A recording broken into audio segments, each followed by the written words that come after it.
pour la coalition au pouvoir. Plusieurs questions divisent la classe politique. Faut-il aller au dialogue? Quelle bonne perspective pour la République démocratique du Congo? Des questions qui seront débattues, analysées d'ailleurs par un acteur politique, pas le moindre. Je vais vous les présenter tout à l'heure, là, dans cette émission. Le tout premier numéro que j'ai le plaisir de co-présenter avec mon excellent confrère Patrick Ayalé. Bonsoir, bienvenue. Bonsoir Bélédou, bonsoir et bonjour aimables téléspectateurs. Bienvenue dans ce qui sera, j'espère, une habitude pour vous dans votre émission Question à domicile. Question à domicile, ce tout premier numéro, je le dis, nous allons recevoir Monsieur Christophe Chimanga, Criso pour les intimes. Monsieur Christophe, bonsoir et bienvenue. Bonsoir. Bonsoir à vous.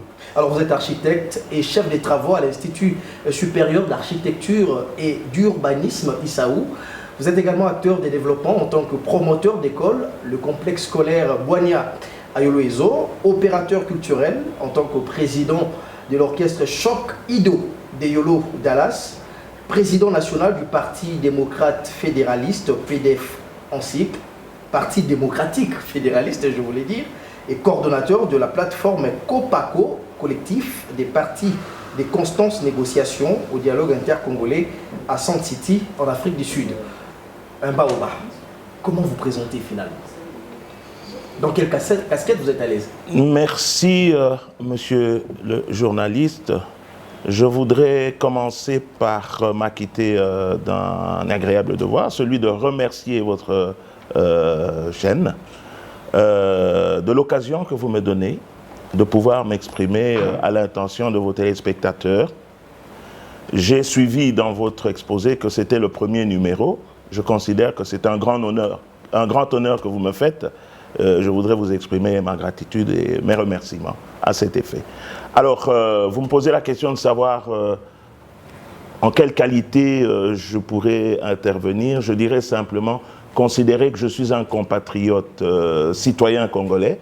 Je pense que c'est largement suffisant pour que nous puissions échanger sur les questions qui concernent notre très beau et cher pays. Merci beaucoup. Là, vous faites votre rentrée politique, après un long moment d'ailleurs, que je considère d'absence. Qu'est-ce qui justifie ce moment, cette absence?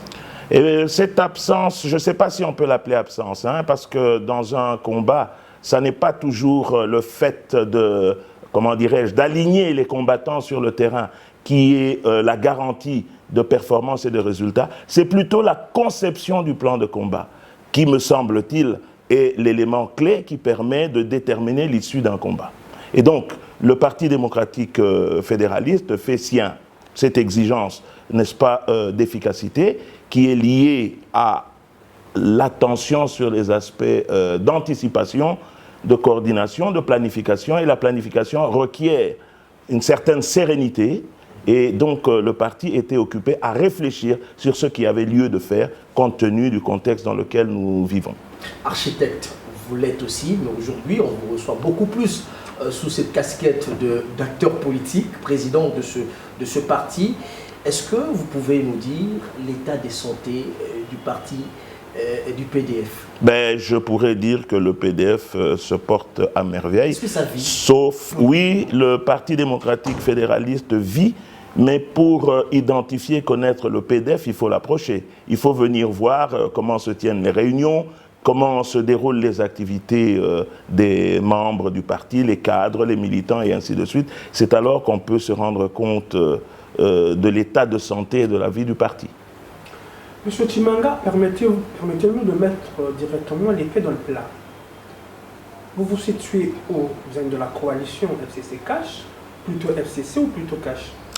Le Parti démocratique fédéraliste se situe dans le camp qui est en harmonie avec son projet de société. Ce projet de société dit clairement que le parti doit s'engager dans la lutte pour réaliser le bonheur, le progrès social du peuple congolais. Tel est notre objectif. Participer à un groupe, être membre d'un groupe et ainsi de suite, ce sont des alliances circonstancielles. Elles varient au gré des intérêts du moment et tout. Et donc, le Parti démocratique fédéraliste, pour le moment, travaille avec un groupe de partis qui avait refusé les élections pour des raisons qu'on va peut-être aborder au cours de notre entretien. Affirmatif, parce que le PDF considérait, avec ses autres amis avec lesquels nous travaillons en groupe, que les élections sont un moment assez délicat et que les élections doivent réunir les conditions de crédibilité, de confiance dans les élections. Sinon, c'est une formalité procédurale qui ne diffuse pas la volonté, qui n'est pas l'expression de la volonté du peuple. J'aimerais vous dire en passant, juste une parenthèse, vous savez, d'ailleurs, actuellement dans notre pays, malheureusement, nous ne disposons pas de statistiques. Parce que moi, en tant que scientifique, même si je suis politicien, je dois quand même avoir une démarche qui soit cohérente, qui soit fondée sur des faits. Vous savez qu'au moment où nous sommes en train de parler, nous ne disposons pas de données provenant d'un recensement de population. Et alors, lorsque dans un environnement, on ne dispose pas de la quantité qui permettra d'évaluer quelle est la crédibilité qu'on peut accorder à un tel type de processus. Point d'interrogation. Il me semble qu'on s'oriente directement vers une formalité procédurale qui sera utilisée à la guise de ceux qui ont la capacité de manipuler ce processus. Et puis voilà. Et ainsi, nous avions considéré que, n'ayant pas les garanties nécessaires permettant d'avoir une confiance, je dis, totale dans ce processus qui est le fondement même du devenir et de l'avenir de la population, eh bien, nous avions dit non, on ne va pas à ces élections. Nous aborderons cette question des élections dans le cours de l'émission. On constate que vous avez refusé de prendre le train. Mais revenons un peu à la précédente question. Vous estimez que la coalition en place, par rapport aux objectifs qui sont les vôtres, la coalition en place, tiens, je vais faire court, elle est loin des aspirations qui sont les vôtres, donc quand je dis les vôtres, votre parti, ou bien vous estimez qu'ils sont totalement à l'ouest des aspirations tant de votre parti que de ce que peut être une coalition au pouvoir pour le bien-être de la République. Merci. Vous avez dit que nous avons refusé de prendre le train. Ben, nous avons été prudents de ne pas entrer dans un train qui risque d'aller contre un mur en béton. Nous y reviendrons. Bon, et oui, le mur en maçonnerie, le train il va passer dedans hein, parce qu'il a la puissance nécessaire à cet effet. Exactement. Mais en béton, c'est un petit peu relatif.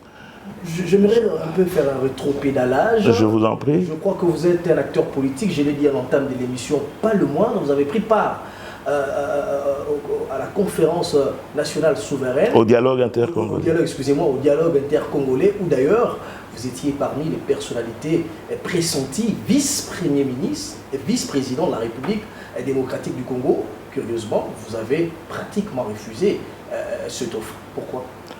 Alors, je sais que nous devons gérer le temps avec parcimonie, mais je vais quand même faire court, hein, mais expliquer, donner une précision, c'est important. J'étais négociateur au dialogue intercongolais. Au retour du dialogue intercongolais, nous avions convenu, les négociateurs, que nous allions mettre en place le gouvernement 1+4. Chaque composante devait désigner celui qui serait le vice-président pour le compte de la dite composante. Vous aviez les composantes monolithiques qui étaient les composantes militaires, politico-militaires comme on dit.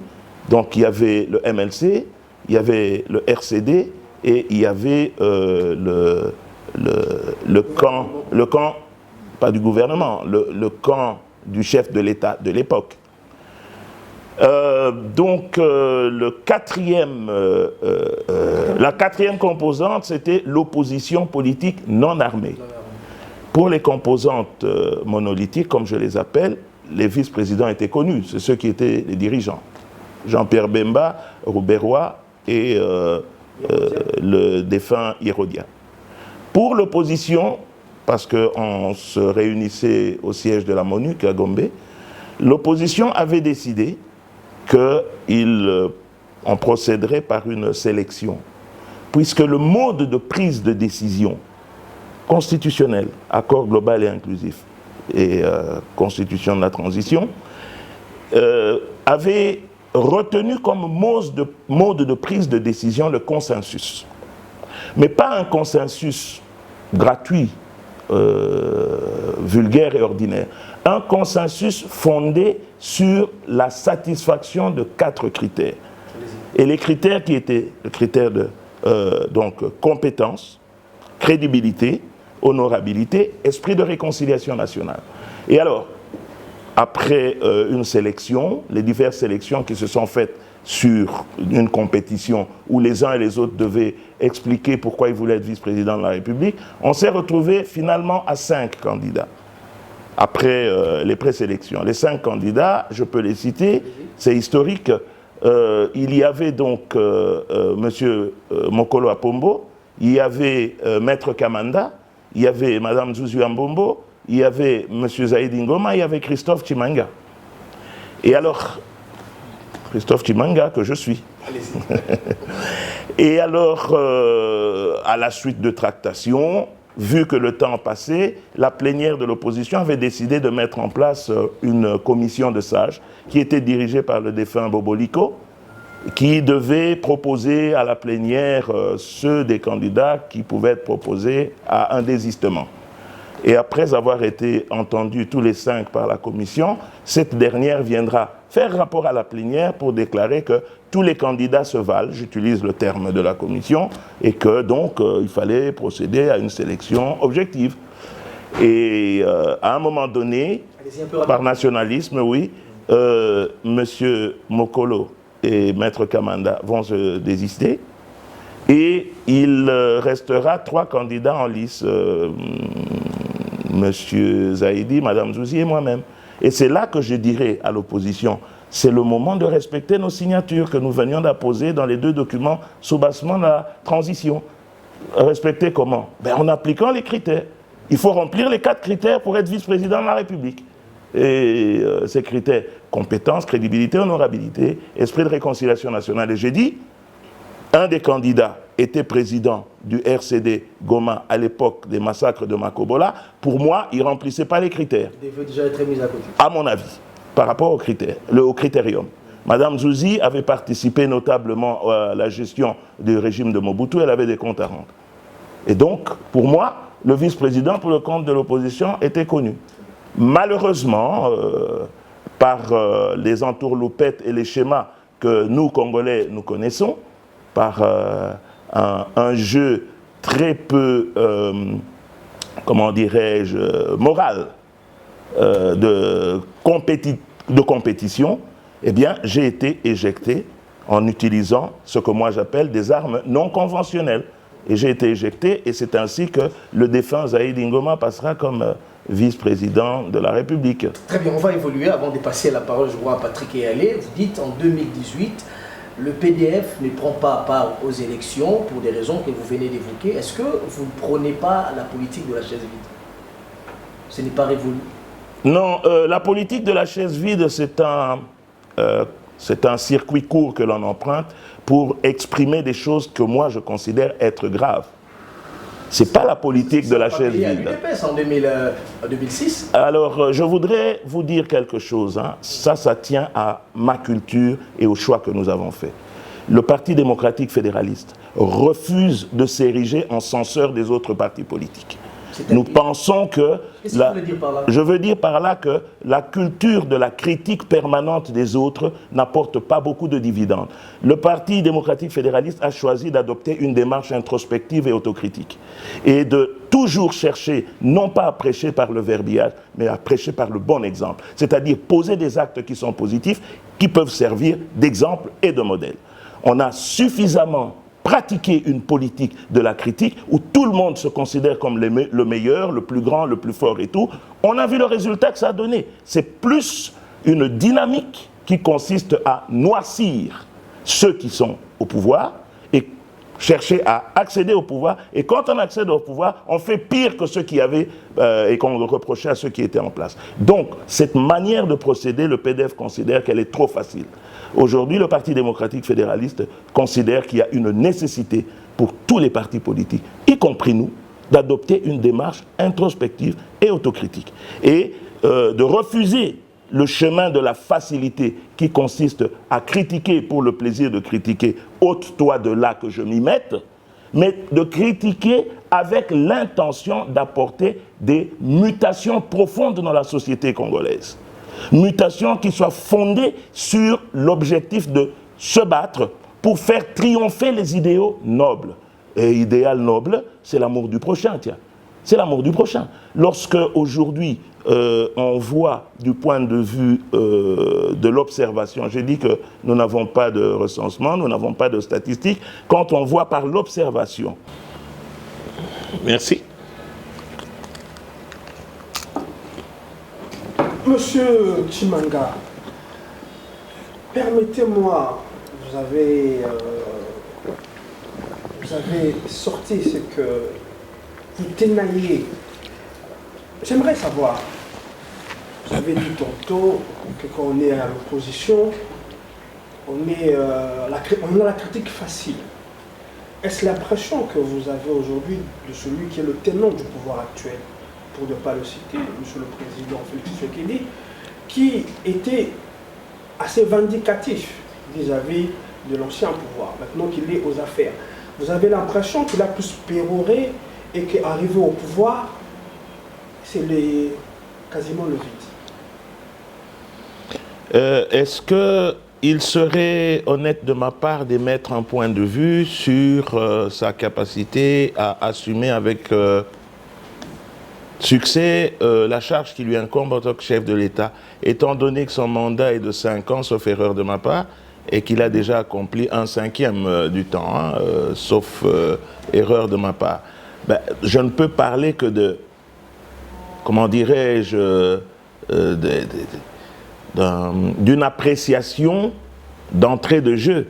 D'emblée, je constate qu'il n'y a pas encore d'éléments déterminants permettant de dire que nous sommes entrés dans une nouvelle ère. Vous comprenez? Il faut qu'on soit objectif. Et je dis, jusqu'à présent, je n'ai pas encore constaté des éléments nouveaux qui marquent un véritable changement dans l'environnement politique, économique, financier et social dans notre pays. Pour moi, en tant qu'opérateur politique, le meilleur thermomètre de l'efficacité d'un gouvernement, quel qu'il soit, c'est le niveau de vie des populations, je n'en ai pas d'autre. C'est le mode d'organisation de l'État, l'implication de l'administration publique, entre nous soit dit. Vous savez que l'administration publique est à un pays ce que le cœur est à l'organisme humain. Un cœur doit être calibré aux dimensions de l'organisme humain, taille, poids et tout ce que vous voulez, pour que ce cœur puisse envoyer des influx qui arrivent jusqu'aux extrémités de l'organisme. Pour que les influx de l'administration publique arrivent jusque dans nos frontières, qui sont justement les extrémités, en desservant toutes les contrées qui sont, comment dirais-je, franchies pour atteindre les frontières, eh bien, il faut que cette administration réponde à des critères de performance, notamment sa configuration, la quantité, le nombre de fonctionnaires, et ainsi de suite. Permettez-moi de vous prendre au mot. Vous avez dit, et je vous le concède, il est à 1/5 de son pouvoir. Vous semblez dire qu'il y a des balbutiements. Pensez-vous qu'il soit dans le bon chemin ou vous estimez que c'est mal parti et que le reste du temps de son mandat n'est qu'une perte? Je dirais plutôt que il y a des intentions positives. Mais les intentions ne suffisent pas. Les intentions ne suffisent pas, d'accord, mais on ne peut juger quelqu'un que par les déclarations et les engagements qu'il prend vis-à-vis de sa communauté. Je n'ai pas d'autres critères qui me permettraient d'évaluer, même si je me permets de commencer à vouloir, je vais utiliser une expression qui dit ce qu'elle doit dire, fouiner dans le mental des uns et des autres, je vais me tromper. Puisque je m'oblige à avoir une démarche qui se veut objective. Donc je dois tabler sur des éléments formels. Et ici, l'élément formel, c'est les engagements que la personne a pris vis-à-vis de son pays, vis-à-vis de la société. Et par rapport... Il est dans le bon chemin où vous estimez que c'est fichu, que c'est mal parti. Je ne peux pas me prononcer de manière formelle en disant que c'est mal parti. Je n'ai pas suffisamment de recul. Je dis qu'il est un cinquième du point de vue du temps et je dis que je n'ai pas encore constaté des éléments déterminants permettant de dire que nous avons pris le virage et que maintenant nous nous engageons dans la bonne direction. Je n'ai pas ces éléments-là. Vous avez parlé des intentions. Oui. Qu'est-ce qu'il y a comme barrière entre ces intentions, qui sont somme toute louables selon vous, et les actions proprement dites? Alors, louable, ça, je vous laisse endosser la charge de ce mot. Bon. Je dis qu'il y a des intentions. Alors, les pesanteurs qui, à mon sens, empêchent le décollage, ça c'est moi, hein. Le président de la République, il a une capacité d'observation qui est largement supérieure à la mienne. Hein, avec son statut de chef de l'État, il a un réseau d'information, il a une capacité d'observation que moi je n'ai pas. Cela s'entend. Alors, ce que moi je voudrais dire, c'est le premier élément que moi je considère comme étant une pesanteur. C'est la mentalité de notre pays. La mentalité. Le développement ne se fera pas par le discours futile, mirobolant d'un chef de l'État, quel qu'il soit. Le changement dans ce pays va se faire par une implication résolue de la population. Mais une implication dans un système organisé qui est capable de capitaliser tout ce potentiel humain. Et lorsque ce travail-là de synchronisation de l'ensemble des paramètres qui conduisent à améliorer une situation dans un pays, c'est alors que nous pourrons dire qu'on est dans la bonne direction. Comment voulez-vous que, vous pourrez me contredire, le virus que moi j'appelle gros virus, beaucoup plus dangereux que la Covid-19, que moi j'appelle corruption, qui est incrusté dans le mental de nous, Congolais. Qu'est-ce que vous voulez attendre comme résultat dès lors que toutes les énergies qui sont mises à contribution, qu'elles soient financières, qu'elles soient de programmes, de plans, est confrontées immédiatement à la perception que nous avons où chacun veut se servir. Chacun veut se servir. C'est un état d'esprit. Le développement, c'est l'état d'esprit d'un ensemble d'acteurs, parmi lesquels essentiellement la population, que l'on retrouve dans les fonctionnaires, que l'on retrouve dans les sociétés publiques, et ainsi de suite, les entreprises publiques, dans les entreprises privées, et j'en passe. À partir du moment que cette pesanteur, constituée par l'état d'esprit, qui est, comment dirais-je, prostituée par le terme, je me permets le terme, attendez, le terme que j'utilise, comparé à la souffrance du peuple congolais, il n'y a pas photo. Il n'y a pas photo. Et voilà pourquoi je dis le terme n'est pas fort. Parce que moi, ce qui est fort, pour moi, c'est la condition de vie existentielle de notre population. Ça, c'est essentiel. Et pourquoi cette population est dans cet état de situation? Eh bien, il faudrait repartir à une réflexion depuis notre accession à l'indépendance. L'analyse, l'approche politico-historique nous permettra de mettre en évidence des paramètres qui ont contribué négativement à l'évolution de notre pays. Lorsque, par le passé, excusez-moi, on m'a toujours dit, pour avoir une vision en perspective future, il faut être capable d'avancer avec son rétroviseur. C'est l'histoire qui nous permet d'évaluer, de juger les erreurs que nous avons commises pour changer d'orientation. Si nous laissons de côté l'histoire de notre pays et que nous refaisons les mêmes erreurs, que nous organisons conférence nationale, d'abord table ronde, conférence nationale, dialogue intercongolais, et ainsi de suite, que nous organisons des rencontres pour la photo et la caméra, ça ne sert strictement à rien. Qu'à la fin de ces activités de réflexion, tout ça est rangé dans les tiroirs et on rebelote, on recommence exactement comme avant ou pire qu'avant. Vous comprenez que ça ne peut pas servir à grand-chose. Voilà pourquoi je suis en train de dire, mettons le doigt sur la plaie, et pour moi, la plaie, c'est la culture mentale qui est la nôtre actuellement. Le pays, tous les concepts abstraits ne font pas partie de nos préoccupations. Le pays, la nation, tout ça, le drapeau, il signifie quoi pour les uns et les autres? Regardez comment, excusez-moi, sincèrement, parce que nous abordons des questions qui me touchent profondément, observez le comportement de nous, Congolais, par rapport à ce qu'on appelle le code de la route.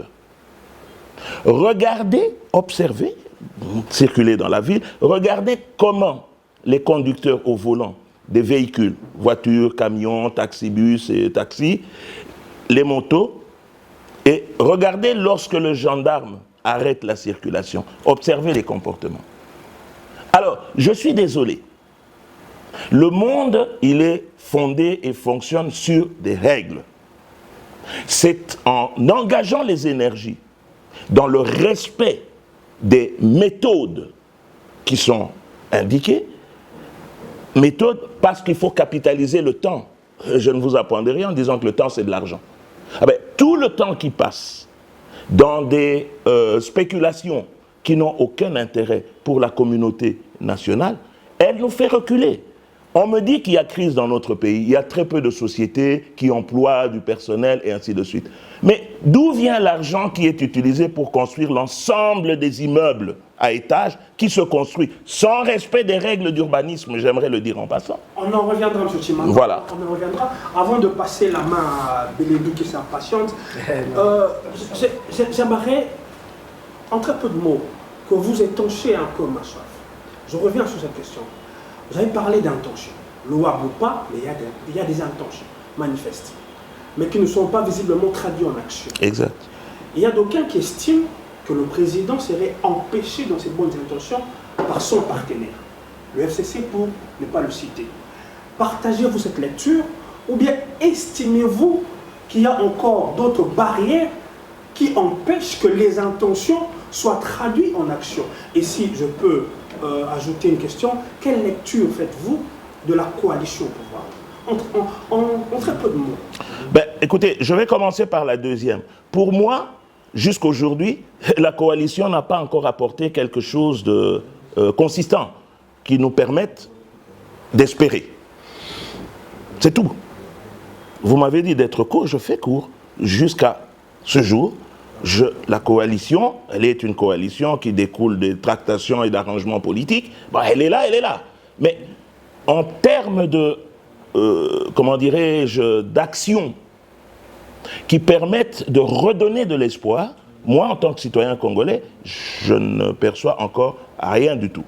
Est-ce que vous pensez que les intentions du chef de l'État ne sont pas traduites en action à cause de son partenaire, le FCC, comme le disent certains observateurs? Alors, laissez-moi vous dire ma pensée à ce sujet, parce que cette question est importante.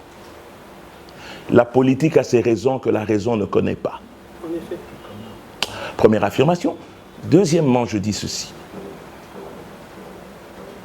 Lorsque on dirige, lorsque on conquiert le pouvoir, eh bien, le pouvoir impose d'être assumé par son détenteur. Le pouvoir impose d'être assumé par son détenteur. Voilà pourquoi je vous dirais que l'approche selon laquelle il y a des personnes ou une personne qui empêcherait de faire ce que constitutionnellement est reconnu aux détenteurs du pouvoir de chef de l'État, je ne prends pas ça en compte. Parce que pour moi, le chef de l'État, s'il est chef de l'État, il dispose de tous les leviers qui lui permettent de faire triompher son idéal, qui, je suppose, est un idéal en harmonie avec la recherche de l'intérêt du peuple. Ceci étant dit, il n'appartient qu'au chef de l'État, qui est gérant de son pouvoir, de passer par les mécanismes qui lui permettront de réaliser ses objectifs. La politique a ses raisons que la raison ne connaît pas. Moi, je ne suis pas dans les secrets des dieux, passez-moi l'expression, pour savoir qu'est-ce qui se trame, qu'est-ce qui se dit, qu'est-ce qui se fait. Je n'en sais strictement rien. Je suis un observateur extérieur, un citoyen congolais, en train d'observer l'environnement dans lequel je suis en train de vivre et qui émet des avis et considérations qui se fondent sur mes droits et libertés en tant que citoyen congolais. Point barre. On va parler actualité. Aujourd'hui, 13 personnalités, dont 12 parlementaires, sont montés au créneau pour revendiquer ou parler du dialogue. Ils ont même entamé des négociations, des tractations. Ils ont vu Jean-Pierre Bemba, donc Lamuka. Ils comptent voir l'autorité morale du FCC, Joseph Kabila. Ils ont vu le chef de l'État, le président de la République, Félix-Antoine Tshisekedi. Ils préconisent la réforme de la Constitution, de la loi électorale, je voulais dire. Vous, au parti, au PDF, comment voyez-vous cette démarche? Est-ce que vous êtes dans la logique du dialogue avant d'aller aux élections? Merci pour la question. Le PDF considère que la perfection n'est pas de ce monde et que des questions qui impliquent la nation tout entière méritent d'être rediscutées au fur et à mesure. Si des difficultés jonchent le parcours d'évolution de notre pays, le dialogue est un état d'esprit qui doit être permanent. Lorsqu'il y a des questions majeures liées au devenir du pays, pourquoi pas se remettre autour d'une table? À partir du moment que le dit dialogue n'est pas une réponse n'est pas un processus qui répond à des agendas cachés des uns et des autres. Que, partage du pouvoir. Voilà. Et vous voyez, on sait comment ça se passe au Congo. Mais voilà pourquoi j'étais en train de dire, il y a une nécessité impérieuse d'une remise en question de chacun d'entre nous. Moi compris dedans, je ne fais pas exception. Je dis notre société congolaise, en tout cas nous les opérateurs politiques, nous avons un devoir sacré d'engager une démarche introspective et autocritique. Parce que les résultats auxquels nous sommes arrivés aujourd'hui, l'état dans lequel le pays se trouve aujourd'hui, doit nous interroger tous. Doit nous interpeller. Il y a quelque chose qui ne va pas. J'ai évoqué tout à l'heure ce virus, j'aimerais revenir dessus, ce virus que j'appelle la corruption. Ce virus est un danger permanent pour notre société. Et je crois, à mon sens, qu'une des causes principales qui font que le pays ne décolle pas, il continue de s'enfoncer, c'est cette culture de corruption. Oui, mais les efforts sont en train d'être faits. Vous avez suivi plusieurs procès médiatiques. Aujourd'hui, Caméré est en prison pour une affaire de détournement de 57 millions de dollars. On nous parle de l'inspection générale des finances qui est à pied d'œuvre. Est-ce qu'aujourd'hui, vous, au niveau du PDF, vous ne reconnaissez pas ces efforts-là?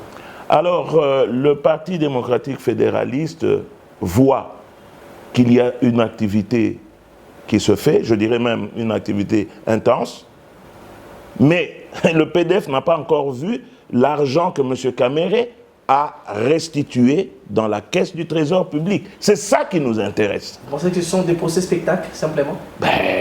Je dis que je n'ai pas encore vu l'argent qui est revenu dans le trésor public. C'est l'argent du peuple. Cet argent doit revenir. Si on a eu un procès, j'imagine que ce n'était pas pour sanctionner M. Caméré. Je dis que la sanction a une valeur pédagogique. Mais il faudrait encore faudrait-il que cette sanction-là soit appliquée de manière égale. Il faut une justice qui s'applique à tous de la même manière. La distribution de la justice doit se faire de manière égale pour tous les citoyens. Il ne faut pas que, d'un côté, je me réjouisse d'avoir un procès Caméré, pour lequel je n'ai pas encore vu les résultats en termes d'argent concret, argent qui doit rentrer dans la caisse du Trésor, mais qu'à côté, je constate que les pratiques continuent de la prédation dans le Trésor public.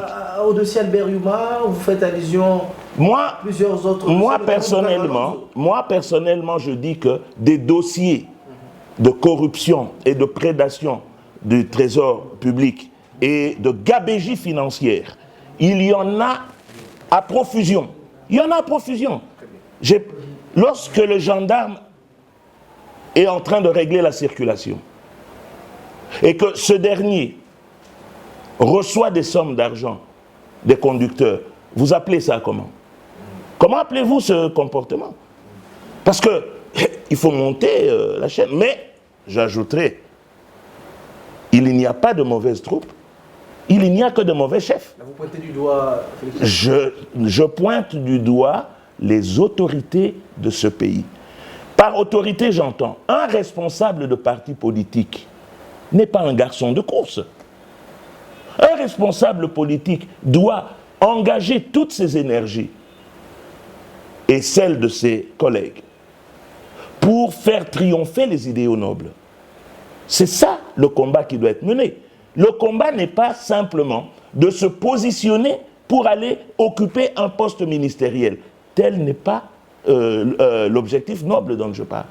L'objectif noble était que chacun d'entre nous mette en exécution ce qui est indiqué dans la loi sur le fonctionnement des partis politiques en RDC. Nous avons une vocation pédagogique, nous les politiciens. Nous devons apprendre le civisme aux populations. L'être humain est créé à l'image de Dieu. Il est fait d'esprit et de chair. Si cet être humain va trouver la nourriture spirituelle dans des organisations sociales qui ont vocation à apporter cette nourriture spirituelle qu'on appelle les églises, il y en a, elles sont diverses les églises, eh bien, la nourriture de la chair, l'homme est fait à l'image de Dieu, il est fait d'esprit et de chair. Nourriture spirituelle à l'église. Mais la nourriture de la chair, ce qu'on appelle le panier de la ménagère. Mais c'est la responsabilité des politiciens que nous sommes, puisque nous dirigeons, nous animons des partis politiques pour conquérir le pouvoir. C'est ça l'objectif. Mais on va conquérir ce pouvoir dans le but de quoi? Je vais terminer par une question politique, avant peut-être d'aborder les autres questions, parce que j'avais dit, vous avez plusieurs casquettes.